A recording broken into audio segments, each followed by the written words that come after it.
lebih dari cukup. Efesus 3 ayat 20 mengatakan, bagi dialah yang dapat melakukan jauh lebih banyak daripada apa yang kita doakan dan pikirkan. Seperti yang ternyata dari kuasa yang bekerja di dalam kita. Di dunia ini kita seringkali hidup dengan keterbatasan. Pola pikir terbatas, waktu terbatas, sumber daya terbatas, bahkan kekuatan yang sangat terbatas. Namun Alkitab menggambarkan gambaran yang berbeda tentang Tuhan yang kita sembah. Dia adalah Tuhan yang tidak ada batasnya. Haleluya. Dari kitab Kejadian hingga Wahyu, Tuhan berulang kali menyatakan dirinya sebagai pribadi yang menyediakan bukan hanya dengan cukup, tetapi juga dengan sangat berlimpah.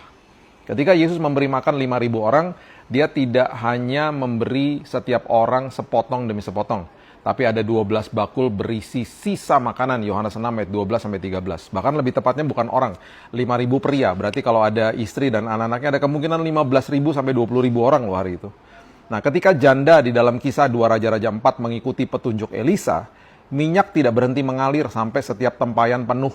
Dan kemudian ada cukup minyak untuk dijual dan digunakan untuk hidup. Itu bukan sekedar memenuhi kebutuhan, itu adalah kelimpahan. Terkadang Tuhan menyediakan lebih dari cukup untuk kita bisa tabur kembali dan menyatakan kemuliaannya. Ini adalah sifat Tuhan, El Shaddai, Tuhan yang maha mencukupi. Dia tidak hanya mengisi cawan kita, dia membuatnya meluap. Mazmur 23 ayat 5. Artinya, dia tidak hanya mencukupi kebutuhan kita, terkadang dia memberinya dalam bentuk yang berkelimpahan supaya kita bisa menyalurkannya lagi untuk menjadi dampak dan berkat bagi orang lain. Filipi 4 ayat 19 mengatakan begini, dan Allahku akan memenuhi segala keperluanmu menurut kekayaan dan kemuliaannya dalam Kristus Yesus. Allah menyediakan bukan dari tempat kekurangan, tetapi dari kekayaannya yang tak terbatas. Ketika kita bersandar kepadanya, kebutuhan kita terpenuhi dengan cara yang tak terduga. Seringkali seperti itu. Bukan hanya persediaan untuk kebutuhan kita saja, tetapi kasih Tuhan juga lebih daripada cukup. Roma 8 ayat 38-39 mengatakan memberitahu kita bahwa tidak ada yang dapat memisahkan kita dari kasih-Nya. Kasih Tuhan tidak bisa dibatasi oleh kegagalan atau oleh keadaan kita hari ini. Kasih-Nya sungguh tak terbatas, provisinya sungguh tak terbatas, dan apa yang Dia siapkan bagi kita sungguh tak terbatas. Itu sebabnya mengucap syukurlah kalau kita menyembah sumber atas segala sumber, Allah atas segala Allah, Raja atas segala raja, yang memiliki nama atas segala nama. Tuhan yang maha kuasa, maha hadir, dan maha tahu. Mari kita berdoa. Terima kasih Tuhan, kami mengucap syukur dan hati kami tenang. Karena siapa yang kami sembah itu adalah pencipta langit dan bumi. Dan lewat Yesus Kristus, kehidupan kami dimerdekakan. Lewat Yesus Kristus kami diampuni dosa kami. Lewat Yesus Kristus kami memiliki akses kepada Bapa di sorga.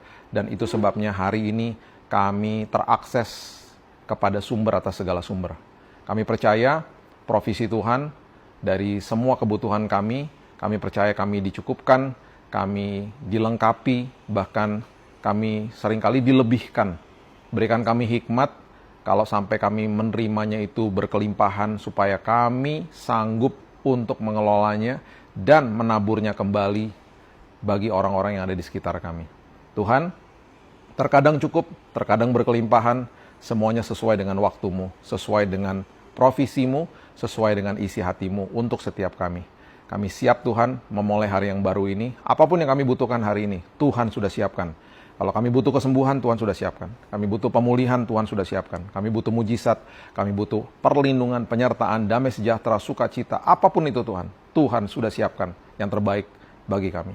Kami akan buka hari yang baru ini hanya di dalam nama Yesus, Juru Selamat kami yang agung. Kami berdoa dan mengucap syukur. Kita sama-sama katakan, amin. Have a blessed day dan Tuhan Yesus memberkati.